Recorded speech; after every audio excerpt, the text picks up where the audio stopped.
자, 그러니까 지금 이 올바른 기도하는 요령이요. 카톨릭에서 중시하는 책인데 중세 영국의 신비주의자가 썼습니다. 정말 묵상관상의 대가가 쓰신 거예요. 자기 이름도 안 밝혔어요. 무명시예요. 이게 엄청난 고전이고 70년대 와가지고 이 기도가 최고의 관상이라고 해가지고 구름의 기도라고 처음에 만들어서 하다가 중심을 향하는 기도라고 해서 향심 기도라고 이름을 바꿔서 합니다. 향심 기도의 바이블입니다. 향심은요. 이 심자가 우리 한자에서 심은요. 센타를 의미해요. 센타, 중심. 향심. 중심을 향한 아버지를 향하는 기도입니다. 여기서 이 제목에서 말하는 게 무지의 구름은요. 모든 생각을 무지에 빠뜨려 버리면 그대로 아버지를 만난다는 겁니다. 모세가 구름 속에 들어가 하느님을 만났거든요. 그거를 가지고 상징으로 쓴 겁니다. 무지의 구름에 들어가시면 여러분은 하느님을 만납니다. 무지, 어떠한 생각도 내려놓으시고 몰라로 존재하시면 아버지랑 바로 만납니다. 이해되시죠? 근데 이 기도를 지금 제가 알기로 향신 기도에서 그대로 하시기보다 여기 중에 이 무지의 기도보다는 뒤에 굳이 해야 된다면 한 음절 정도만 써라. 아버지라고 해라. 그거를 지금 향신 기도에서 주로 쓰는 걸로 알고 있어요. 아버지, 아버지 하다가 아 하면서 들어갑니다. 근데 이 책은요. 제목에서 알 수 있듯이 무지를 제일 표방합니다. 바로 들어가는 게 최고다. 몇 구절 읽어드리려고요. 제가. 자 보세요. 제가 한번 읽어드릴게요. 그래서 나는 내가 생각할 수 있는 모든 것을 한편으로 치워두고 내가 생각할 수 없는 그것을 내 사랑의 대상으로 선택할 것입니다. 아버지는 생각할 수 있는 자리가 아닙니다. 그러니까 내가 생각할 수 있는 모든 것을 한편으로 치워두겠습니다.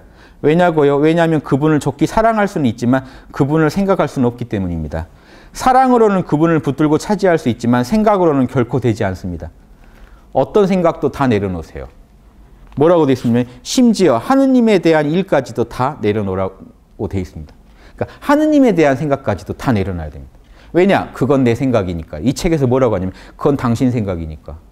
하느님에 대한 어떠한 생각도 당신 생각이기 때문에 다 내려놓으시라. 또 보십시오. 이 말도 멋집니다. 타오르는 사랑, 왜 사랑만 남겨두라고 했냐면요. 하느님을 향한 마음입니다. 하느님을 향한 마음은 남겨두되 다른 생각은 다 꺼버리라는 겁니다. 타오르는 사랑으로 단호하게 열정적으로 모든 그 생각들을 짓밟고 올라가서 그대 위에 드리워진 어둠을 꿰뚫어 보도록 노력해요. 이 어둠은 무지예요. 모름, 몰라 하는 그 상태에만 머무시면 간절한 사랑이라는 날카로운 화살로 두꺼운 무지의 구름을 맞추되 결코 포기할 생각을 하지 마십시오. 또 하나 읽어드릴게요. 이 내용이 너무 다 좋은 내용들인데요. 그대의 마음이나 의지 안에서는 오직 하느님 외에는 어떠한 것도 작용하지 못하도록 하십시오. 하느님이 아닌 어떤 것에 대한 지식과 느낌 일체를 제압하고 망각의 구름, 무지의 구름 아래로 깊숙이 묻어버리십시오. 그대가 이 일에서 그대 자신 이외의 모든 것들뿐만 아니라 그대 자신과 심지어는 그대가 하느님을 위해 해낸 일까지도 모두 잊어야 한다는 사실을 명심하지 않으면 안 됩니다. 어떠한 일도 잊어버리셔야 돼요. 그대가 자신에게 그렇게 하도록 하십시오. 그대의 마음과 의지 안에 출현하는 것이 하나님이 아닌 한은 모조리 싫어하고 질색해야 합니다. 다 몰라라고 잡아 떼셔야 됩니다.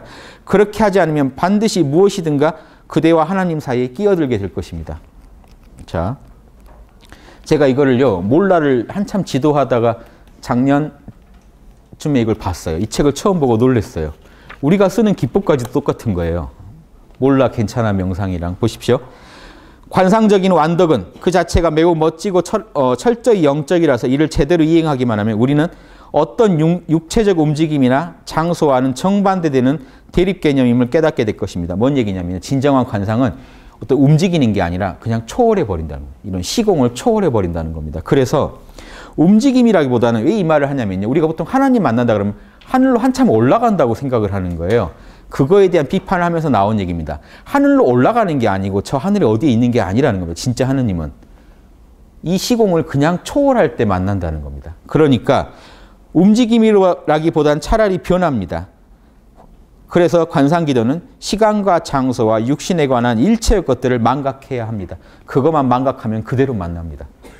이거는 선사로 치면 엄청난 선사가 쓴 글입니다. 선사예요, 선사. 자, 그래서 우리가 뭐라고 합니까? 우리 명상할 때 몇 시입니까? 모르시죠? 여기 어디입니까? 모르시죠? 몸뚱이 모르시죠? 여러분 자신까지도 잃어버리라고 했죠. 여러분 이름 모르시죠? 존재하시죠? 이게 나는 존재할 뿐이다 하는 겁니다. 이 자리가 성령 자리입니다. 보고 듣고 말하는 건 다 그 자리에 의존해서 일어납니다. 여러분 안에 있는 순수한 참나, 순수한 청령을 만나시면요. 아버지를 만나고 거기서 힘이 나와서 자선도 베풀고 기도도 하고 금식도 하고 다 거기서 하셔야 됩니다.